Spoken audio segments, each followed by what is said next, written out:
Hey guys, welcome to the channel. Welcome to another figure opening. Today we're going to be doing an unboxing of the Elite WWE Keith Lee. Picked this up a couple days ago. I think it's pretty great. I really enjoy Keith Lee. I picked up his basic a long time ago for my son as a gift, and even for a basic, I thought that one was pretty cool, and it also had a chase in that set as well. But I saw this one and the Finn Balor, and I went ahead and went with this one. The Balor I'll probably pick up later because even that one looks pretty great. But, you know, it's a Keith Lee Elite. I mean, you can't complain. He's pretty great, even though he hasn't been on TV a whole lot. So it should be really awesome to add this one to the collection. So let's go ahead and crack this thing open and see what it's like. For some reason, I'm really not sure what the deal is. But I found, you know, a couple of these, but not a single one of the chases. But the chase one has silver and pink deco on it rather than the black and blue. So I do think that the chase is a little bit more toyetic and pops a little bit more in terms of if you want to display it. But otherwise, even this one is pretty great. So here he is out of the package. Got the little thumbs up pose right here. Sleeve and the wristbands are painted on, which I wish the sleeve was an actual rubber piece like the knee pads here. But, you know, I do sometimes get that, you know, Mattel has to kind of, you know, pick and choose where they cut cost on the manufacturing of these things, so I get it. The hands that come with it are two open hands, as you can see right there. So you've got the one closed fist and you've got the one thumbs up with the two open hands. So let's go ahead and look at the deco on it real quick. We've got the little silhouette of Keith Lee on this side, baby blue and silver, looks really cool. Keith Lee on the back. There you go, bask in glory, right there. And then we've also got his jacket vest right here. Now this one does have the little weird punch-in pieces that you have to use to kind of get the jacket to stick together and to, you know, zip up. And those pieces I have not really been a huge fan of. Sometimes they can be a little hard to get in there. And you obviously, you know, don't want to be, you know, too, I would say, you don't want to press on it too hard because sometimes you can end up chipping the paint on the deco, like especially on this one, and since it's right there, you definitely could scratch the paint or knock off some of it just trying to force those buttons into place. So definitely don't want to do that.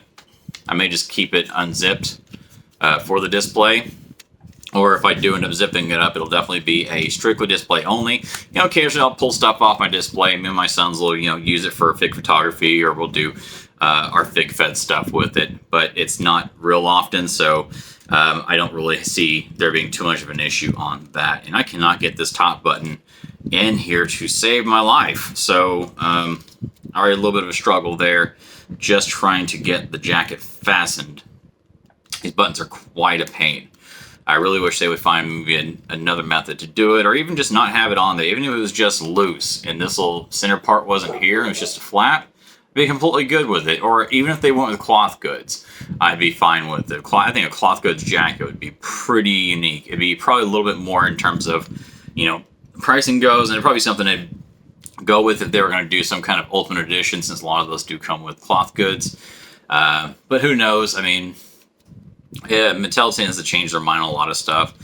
So that's really my only nitpick with this is the jacket and the buttoning. Just, it doesn't button real well, so I'm not a big fan of that. The words on the back, definitely great color, stand out. No, you know, quality issues there in terms of the clarity of the letters, anything like that. I think it looks great. The knees move real well. So no issues there, like some of the basics, how they just don't want to move. The articulation, pretty great. Lots of functionality, movement, and the wrists do have, you know, the little grooves there so you can kind of pose them in and out if you need to a little bit. Face scan looks great. Love the beard on it. All in all, I think this figure is definitely one of the better ones in the set. Like I said, the Finn Balor in the same set as well. I do really like it, so I probably will end up adding that one to the collection. The soft goods shirt with it looks awesome, and just in general, the hands that come with it, it's pretty cool. And so look out for me to grab one of those and, you know, do an opening for that one probably pretty soon. But for now, I think this is going to do it for the Keith Lee. Keith Lee gives it the thumbs up. I'm going to give it the thumbs up. Thank you for checking out the video. Remember to share, like, and subscribe. If there's something behind me you are curious in seeing a closer up video about, in terms of just a video breakdown or review, feel free to either comment on this video or even direct message me, and I'll be more than happy to answer any questions. And we could, possibly do a video on something you have some kind of curiosity about. In terms of my current setup.